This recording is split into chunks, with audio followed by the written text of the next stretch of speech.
All right, so we're going to jump right in and show you the new Factbook in Logos 9. The Logos 9 Factbook is a wonderful upgrade. It's been there before.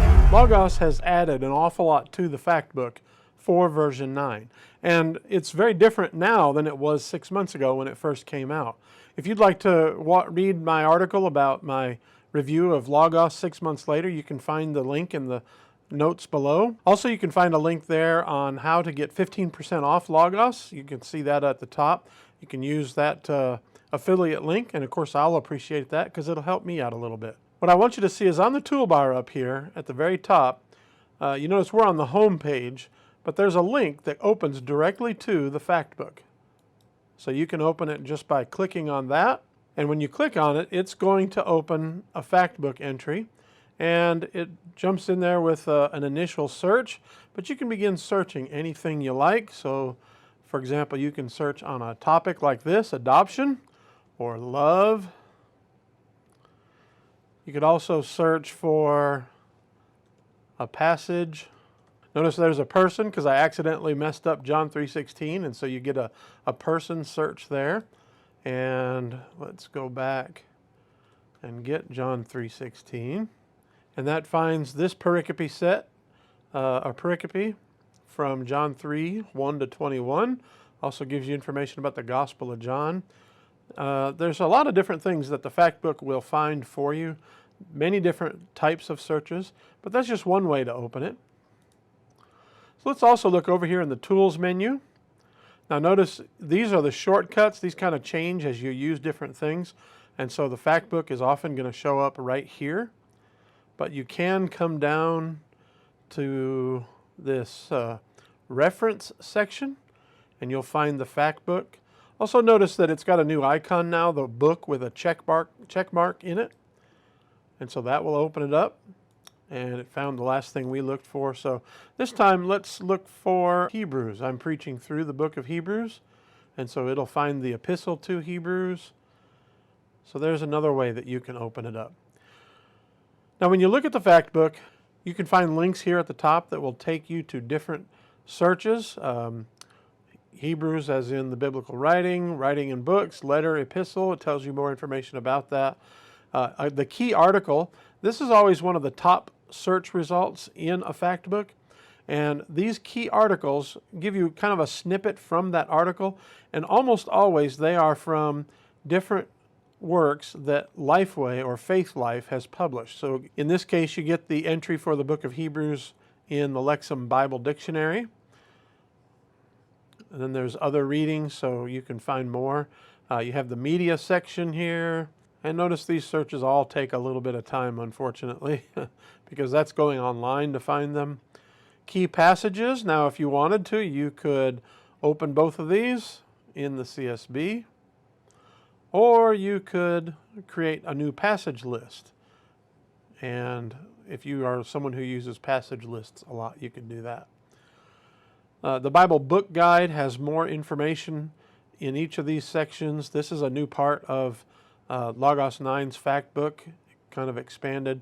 And so you get the content from the book of Hebrews, the origin, the author, and the date, and the purpose. Also, you get dictionary entries, journals, sermons that might be in your library, books from your library, and you click the more, it'll show more. And then you, of course, get the bookstore.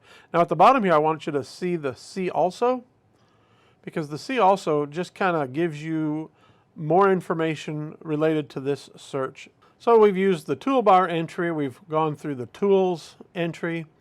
Also from the Go box. So let's use the person James, and it is searching. And one of the things you'll notice is it gives you a Factbook entry to Factbook to James, brother of Jesus, or to James the son of Zebedee, or to James the disciple.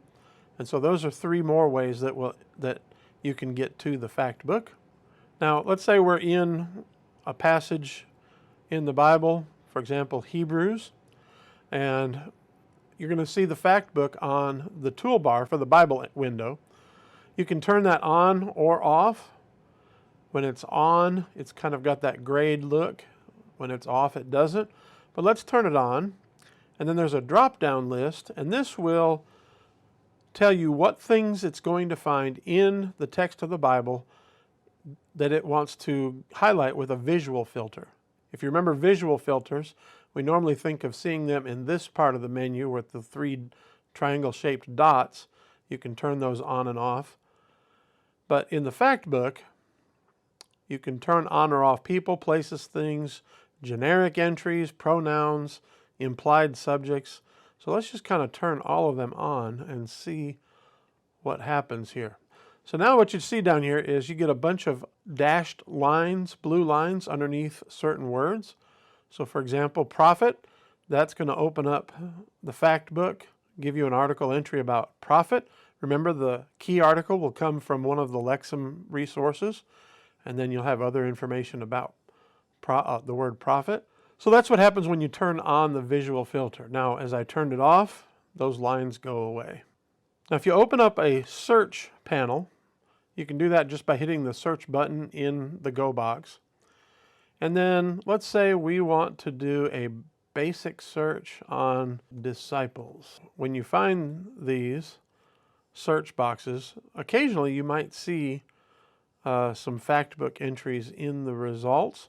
For example, the first thing under disciples, it's got 161 results related to disciples, or you can open up a Factbook to the term disciples. And so that's another place that you'll find the Factbook is in your search results. So now if we right-click on the word ancestors, depending on what you select over here, you will find the Factbook on the right. So if we select prophecy as a preaching theme, which somehow relates to ancestors because this whole thing, verse 1, talks about the prophets. And so there it is. If we select Isaac as a person, we can open up a Factbook to him. If we select the term father in the Greek from the Greek New Testament, there's a Factbook entry for that Greek word. When you open up a Factbook on a Greek term, that's kind of a newer thing in Logos 9. You can see all the different articles that you get. And one of the things is these biblical senses. So now you can actually create a Factbook based on those search results. Now let's say we just did a search for ancestors in the Factbook. It's now going to search for all the different articles in the Factbook related to that term. One of the things you see down here is show all for ancestors. That's kind of like just searching the whole Factbook for that term, and it's going to give you a bunch of different entries related to that search. Now I got to be honest and say I sometimes wondered why in the world would I use the Factbook? All this stuff can be found in other ways.